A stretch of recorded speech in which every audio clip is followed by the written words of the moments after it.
So you may have noticed that we went through all the arithmetic section without actually talking about negative numbers. The reason being is that negative numbers have very little to do with actual numbers and a lot more to do with how to hack a computer to make it think that it has a negative number. If you ever looked at the specification for uh, unsigned and signed integers, you'll notice that the signed version only goes about, the maximum is only about half as much as assigned, but it does the other half of that below zero as well. And the reason being is that we essentially use anything that, and this is very simplistic, and if you read the description, you can see, but essentially what we do is we use that first bit of whatever number as kind of a signal to say this is going to be a negative number.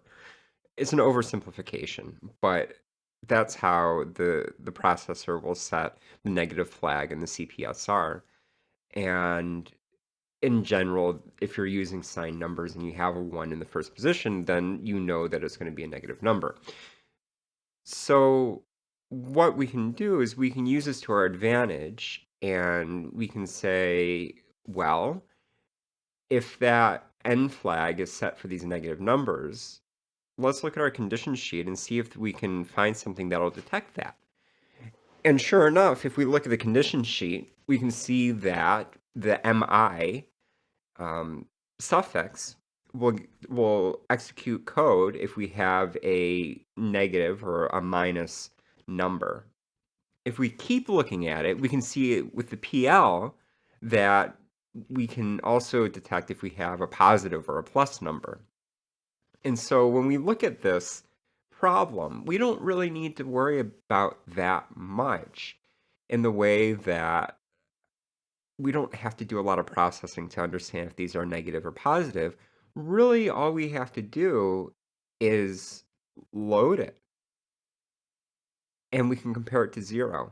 And by doing that, it'll set the current program status register. And in doing so, we can just use conditional codes to make our life a lot easier.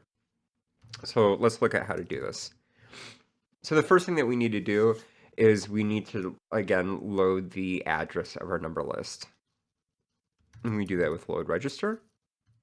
We'll put in register 4 because it's the first one that we'll use.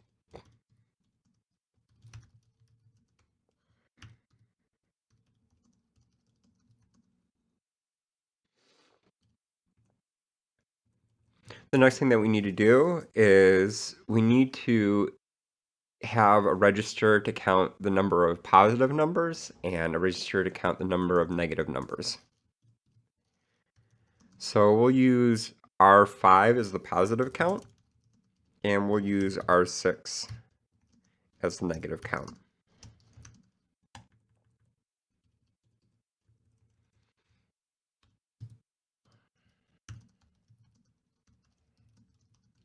And again, I'm going to initialize them even though you don't technically need to.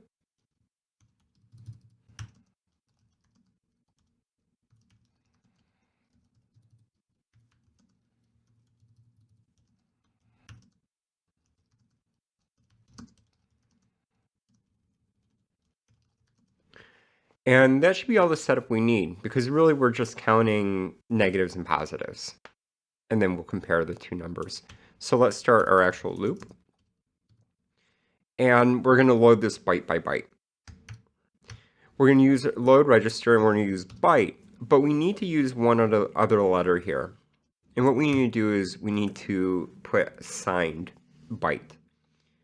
And the reason why is we're taking these numbers that are a byte long and then putting them in registers that hold 4 bytes.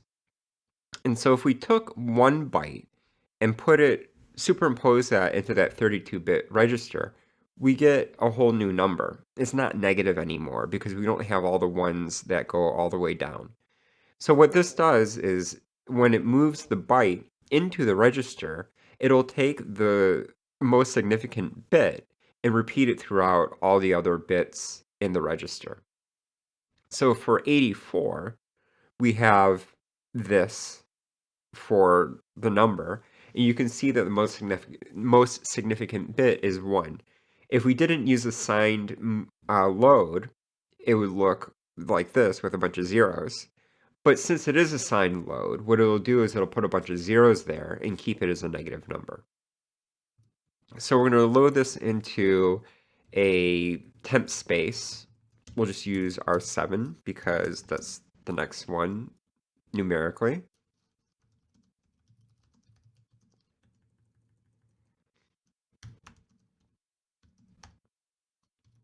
And the address at R4, and then we'll increment this address for the next loop.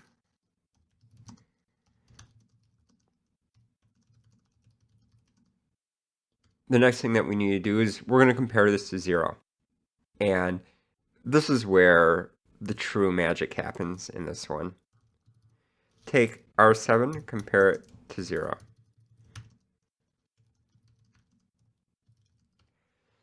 If it is 0, then we've reached the end of the list.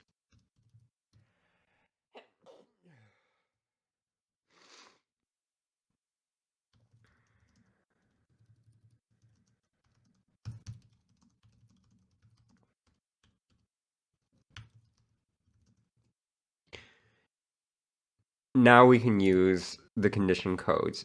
Because the CPSR doesn't get updated unless you ask to be updated again, watch. We'll use add with MI, which is add if negative. And this condition or this instruction will only execute if the number compared in line 23 is negative. And so we can just say, if it's negative, add 1 to R6.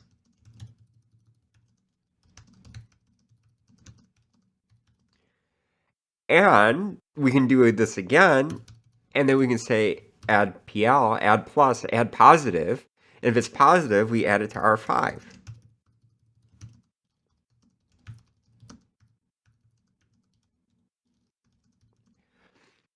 And so we actually have 3 conditionals all working on this one comparison. Many times, or not many times, but usually what you would have is you'd have a comparison to 0 to see if it is 0.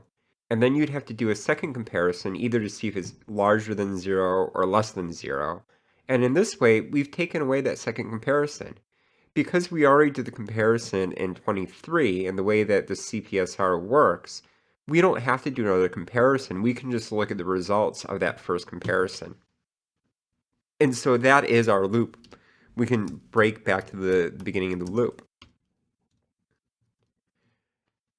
Again, it's a small gain, but if you're doing billions or trillions of operations, then you're saving yourself instruction cycles. It saves time. In the same way that we use the multiple conditions on one comparison, let's see which one is greater than. So if we compare R5 to R6,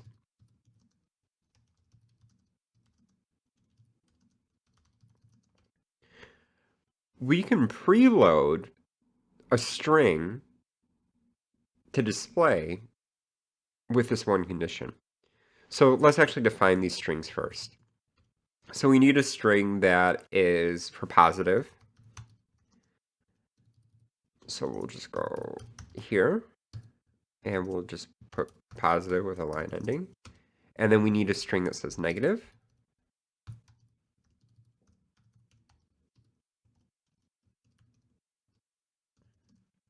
That.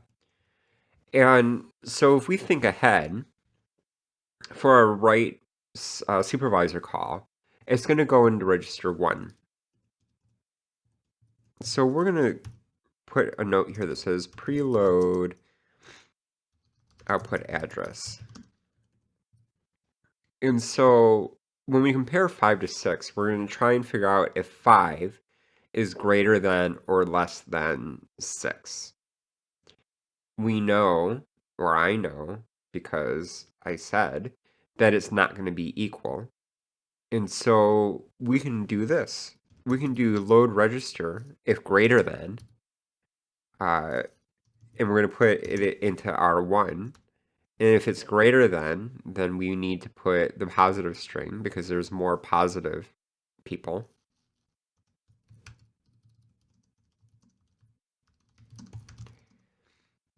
And if it's not, then it's negative. We can put a branch here and then put another label and have it jump, but we can also just go like this. Load register, and then put less than, or I'll put less than an equal, even though I know there is no equal. Cover all the cases anyways. Negative string. And so we also don't have a branch here. We don't have a jump here. And so we're also more linear in our processing as well. So now we can actually set up the rest of the write.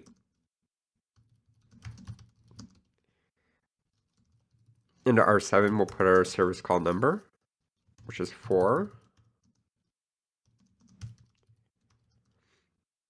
Our first parameter is going to be 1, which is standard out. Our second parameter is R1, which was just loaded above. And so we just need to move into R3 the length.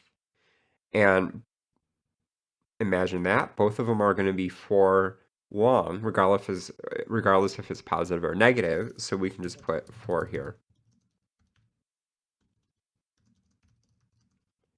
And then execute it, SVC 0. And then we just have to set up our exit.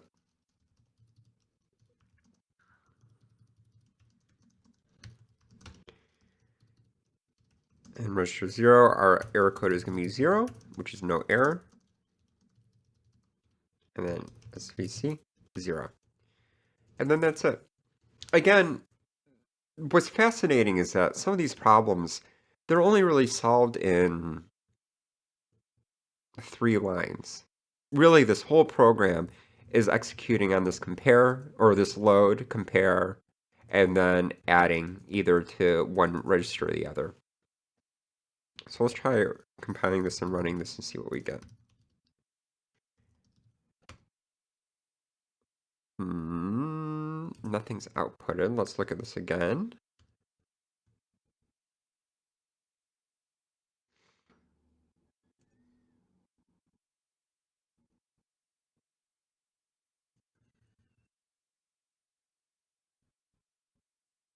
Oh, I see the problem here.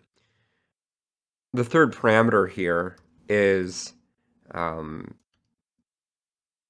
third parameter is a parameter, but it's not going to be R3, it's going to be R2 because it's a 0 index. So let's try this again. And we run it, and then we get negative, and that is the expected output.